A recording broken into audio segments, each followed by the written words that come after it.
안녕하십니까. 신의균의 국방TV 1일 안보 브리핑입니다. 오늘도 우리 대한민국을 둘러싼 중요한 안보 이슈들 간추려서 브리핑 해드리겠는데요.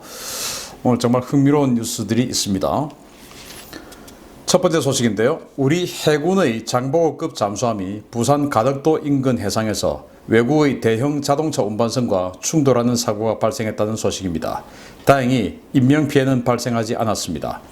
어제 오후 2시경 부산 강서구 가덕도 인근 해상에서 항해 중이던 우리 해군 장보고급 잠수함 나대용함이 노르웨이 국적 68,900톤급 자동차 운반선인 회그런던과 충돌했습니다. 나대용함은 진해의 잠수함 사령부에서 임무 수행을 위해 바다로 나가고 있었고, 회그런던은 일본 시모노세키에서 출항해 부산항에 들어오던 중이었는데요. 나대용함의 기지로 두 선박의 정면 충돌은 피했으나 함정 외벽길이 스쳐서 일부 함정 손상이 발생한 것으로 전해졌습니다. 당시 현장에 있었던 인근 선박들은 이번 사고가 회그런던의 부주의에 의한 것이라고 입을 모으고 있습니다. 당시 사고 현장에서 국제공용통신망을 청취하던 현지 정보원의 보고에 따르면 나대용함이 공용통신망으로 수차례 회그런던호를 호출해서 충돌 위험을 경고하며 침로를 바꿀 것을 요구했지만, 회그런던호는 이 같은 경고에 대답을 하지 않고 그대로 직진하다가 나대용함의 측면을 충격한 것으로 알려졌습니다. 나대용함은 인근 해상 교통 상황을 살핀 뒤에 급변침해 정면 충돌을 막았는데요. 해군 잠수함의 재빠른 상황 조치 덕분에 양선박 모두 큰 피해는 없는 것으로 확인됐습니다. 해군과 해경 관계자는 VTS 통신 기록과 항해 기록을 조사해서 이번 사고의 원인을 분석하고 있는데요. 해군의 호출에 응하지 않고 잠수함을 향해 돌진한 노르웨이 선원들에 대한 소환 조사도 조만간 이루어질 것으로 보입니다. 야, 지금 여기 지도를 제가 만들어 놨는데, 이 지도 바로 이 지점이에요. 이 지점. 여기가 가덕도고, 가덕도 바로 아래에서 있어요.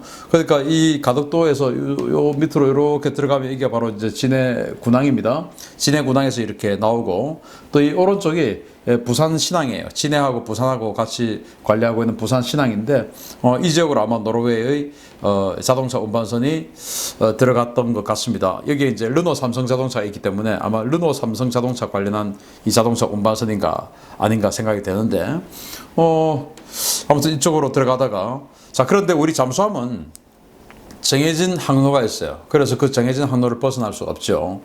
그리고 이제 이 잠수함 같은 경우에는 이 지역을 벗어날 때는 항상 수상 항해를 하게끔 되어 있습니다. 잠수함은 원래 자망을 하는데, 잠수함은 이 지역을 다 벗어나서 연근해로 나와서 자망에 들어가지, 바로 이 아주 이 조밀한 이 지역에서는 이 안전을 위해서 수상 항해를 하거든요.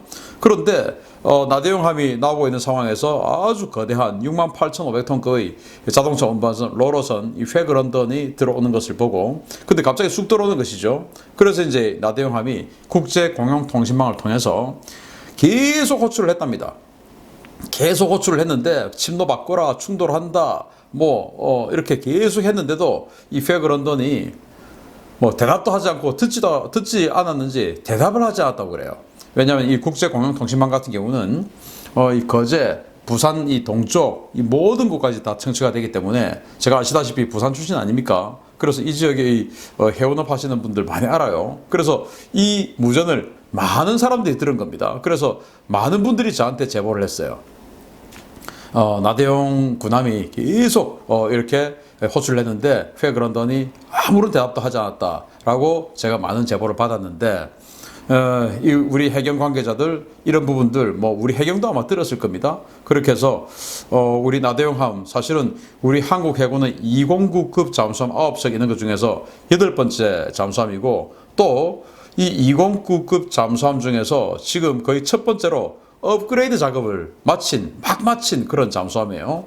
그래서 거의 214급 잠수함보다 더 전투 성능 좋다, 이렇게 지금 평가받고 있을 정도로 굉장히 업그레이드 잘 돼서 지금 이제 막 쌩쌩하게 작전 투입하는데, 이걸 이렇게 받아버렸으니 물론 큰 손상은 없는 것으로 지금 외형상은 나오고 있지만, 내부적으로 기계적인 문제가 없는지, 또 이러다 보니까 상당 기간 점검하고 할 기간 동안 이 업그레이드한 이 잠수함을 또 작전에서 빼야 되지 않겠습니까? 그래서 이 모든 것들 노르웨이 이 해군 회사에 다 좀 청구해서 처벌 좀 했으면 좋겠습니다. 아무튼 우리 해군 장병들 부상자 없고 또 침몰하지 않아서 정말 다행입니다. 두 번째 소식인데요. 정말 참 희한합니다. 이 사람들. 김정은은 여러 질병에 시달리면서도 여자 밝히는 피는 못 속이나 봅니다. 김여정이 오빠의 유흥을 위해 새로운 기쁨조를 뽑는 작업에 들어갔다는 소식입니다. 북한 당국이 전국에서 외모와 몸매, 학력과 경력, 출신 성분 등 모든 조건을 고루 만족하는 미녀들을 선발하는 작업에 나섰으며 이 같은 작업은 김정은의 여동생 김여정 노동당 중앙위 제1부부장의 직접 지시에 따른 것이라고 데일리 NK가 15일 보도했습니다. 김여정은 지난 7월 6일 현송월에게 현송월이 직접 책임지고 평양 김원균 명칭음악종합대학을 중심으로 예술 부문에서 키 165cm 이상, 가창과 악기 연주에 특출난 재능을 보이면서도 외모와 경력, 학력, 출신 성분, 생활평정 등 모든 면에서 완벽한 여성들을 뽑으라 라고 지시한 것으로 전해졌습니다. 김여정은 현송월에게 최고 영도자의 안녕과 만수무강을 최우선적으로 보장하기 위해 지도자를 가까이서 모시고 수시로 기쁨을 줄 수 있는 인재를 뽑아야 한다 라는 지시를 내린 것으로 전해졌는데요. 일각에서는 김여정이 이제는 나이가 찬 모란봉 악단 단원들을 어린 여성들로 교체하려는 것이 아니냐라는 분석도 내놓고 있습니다. 현송월이 단장을 맡고 있는 모란봉 악단은 약 20명 정도의 인원으로 알려져 있고 국가적 행사에 동원되는 것은 물론 평상시 김정은의 기쁨조 역할을 하는 것으로 알려져 있는데요. 이 기쁨조 역할을 잘했던 류진아와 라유미, 김유경 등은 김정은에게 직접 공훈배우 칭호를 받아 벼락 출세한 것으로 널리 알려져 있습니다. 평양 소식통은 모란봉 악단 구성원들이 이제는 20대 후반이라 홍기가 꽉 차 있다라면서 시집을 가서 애를 낳으면 성대와 몸매가 흐트러지니 여기에 미리 대비하기 위해 어린 여자들을 뽑는 것이다 라고 전했는데요. 주민들은 굶어 죽어가도 자신은 호의호식하며 여러 여성들을 범하는 이 작태, 할아버지부터 이어온 김씨 일가의 전통인가 봅니다. 와, 참 희한합니다. 여기 이설주, 이 이설주 이제 김정은 부인이죠. 이 이설주도 역시 이런 기쁨조 출신이죠. 은하수 관현악단 출신은 이제 스타였고 그걸 이제 김정은이 반해가지고 김정은하고 이제 결혼을 했는데 지금 모란봉 관현악단 단장이 현송월이고 모란봉 악단에 사실은 뭐 한국이 걸그룹이다 할 수 있을 정도로 우리나라도 여기서 모란봉 악단 검색해보면 여기에 뭐 유명한 멤버들 이름도 다 막 검색되고 그래요. 그 정도로 인기가 좋은데 이렇게 뭐 김정은이 주최하는 파티라든지 이런 데서 이제 연주도 하고 이러다가 또 마음에 들면 그날 밤 어떤 성접대까지 하고 이런 것으로 알려져 있죠.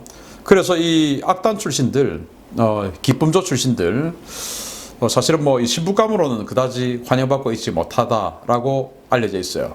신부감 특히 이제 이 고위층 자제들이 신부감으로 왜냐 뭐 최고 지도자 이 VVIP하고 전부 다 이제 뭐 이렇게 관계를 가진 것이 확실하기 때문에 좀 부담스럽죠. 그리고 그런 부분들 때문에 뭔가 찝찝하죠. 그래서 그런 상황인데 김여정이 여기에 이제 이 명분이 있어요. 최고 지도자의 건강과 안녕, 만수무강 이런 것들을 최우선적으로 보장하기 위해 젊은 여자를 뽑아라.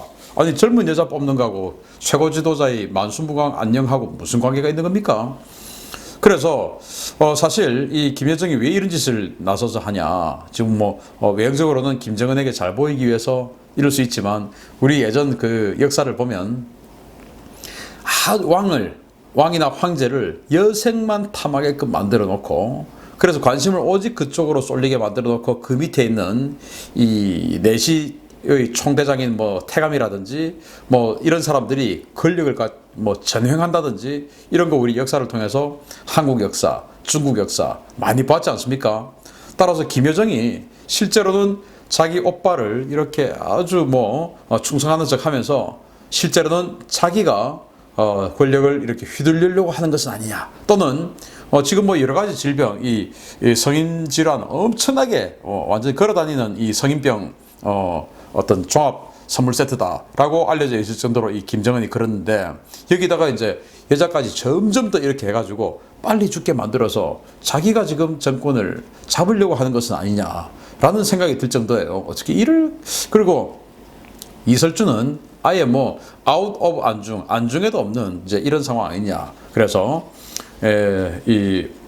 그 신의 올케 간에 아주 뭐 사이가 안 좋을 수밖에 없겠죠. 이 정도 같으면. 아무튼 이 북한 상황, 참 이 할아버지 김일성, 그리고 아버지 김정일, 그리고 또 손자 김정은, 어떻게 3대가 내려오면서 기쁨조라는 걸 이렇게 만들어서 이렇게 해대는지. 그리고 또 여기 또 발탁되면 정말 어마어마한 권력을 또 휘둘러요. 현송월 지금 그렇죠. 그리고 과거 1960년대 70년대 때 아주 유명했던 또 연예인이 있습니다. 북한에. 기쁨조 우인이라고. 여기 이제 김정일이 한참 라이징 스타 때 이 우인이하고 이제 김정일 부인이 있음에도 불구하고 내연의 관계를 지속적으로 맺었는데, 놀라운 것은 그 우인이가 김정일하고 그런 내연의 관계를 가지면서 또 다른 애인이 또 있었던 거예요. 그래서 나중에 이제 그걸 알게 돼서 이제 체포해가지고 제거했는데, 체포하러 들어갈 때, 보위부들이 들어갈 때, 내가 누군지 알아? 김정일 동지 불러와! 막 이제 이런 식으로 하기도 했다라는 그런 전설이 있습니다. 아무튼 김여정의 속내가 뭘까요? 그리고 김정은 정말 여자 참 좋아하나 봅니다. 희한하죠? 세 번째 소식입니다. 미국이 평양 한복판의 김정은의 동향을 손바닥 보듯이 들여다볼 수 있는 고성능 정찰위성을 무려 4기나 발사했다는 소식입니다. 미국의 정찰위성 자산을 총괄하는 국가정찰국이 15일 동부 버지니아주 중대서양 지역 우주공항에서 4개의 정찰위성이 실린 NROL-129 페이로드를 성공적으로 발사했다고 밝혔습니다. 이번 발사는 미노타우루스 4로 명명된 로켓에 탑재되어 이루어졌는데요. 이 로켓의 페이로드에 실린 NROL-129에는 기종이 확인되지 않은 극비 정찰위성 4기가 실려 있었던 것으로 알려졌습니다. 국가정찰국은 이 페이로드에 실린 위성이 어떤 기종인지, 어떤 능력을 가지고 있었는지에 대해서는 일체 함구했는데요. 크리스 스콜리스 국가정찰국장은 여기에 무엇이 실렸는지는 말해줄 수 없다. 그러나 이 자산으로 인해 적들은 안식처가 없어질 것이다. 우리가 모든 것을 들여다볼 것이기 때문이다. 라고 밝혔습니다. NRO, 즉 국가정찰국이 밝힌 이 운영 중인 정찰위성은 이른바 키홀 시리즈로 잘 알려져 있는데요. 최신 키홀 위성은 1cm급 이상의 해상도를 가지고 지상에 있는 사람 얼굴과 차량 번호판까지 식별이 가능한 것으로 전해졌습니다. 현재 미국은 수량이 확인되지 않은 수십 개의 정찰 위성을 띄워 전 세계를 24시간 감시하고 있는데요. 미국이 새로 띄운 이 신형 정찰 위성이 김정은이 전국 각지에 숨겨놓은 비밀 시설들을 얼마나 잘 찾아낼지 기대가 됩니다. 국가정찰국장이 내용은 정확하게 말하지 않고 우리 지금 4개 쏘아 올렸는데, 극비 정찰위성 4개 쏘아 올렸는데 이거 앞으로 우리의 적들 숨을 곳 없어. 왜? 우리가 다 볼 거니까. 라고 이야기를 했습니다. 그래서 4개의 정찰위성 넣었는데 최신 키홀 위성의 해상도가 무려 1cm. 그러니까 뭐 김정은 얼굴, 뭐 차량 번호판 다 볼 수 있으니까 지금 이 위성은 얼마나 더 우수한 위성일지 참 기대가 되는데요. 뭐 그렇게 들여다만 보지 말고 들여다보고 얘가 지금 확실하구나 라고 하면은 그냥 때려버릴 수 있는 이런 능력, 그리고 그 의지도 좀 가지고 있기를 기대합니다. 마치겠습니다. 감사합니다.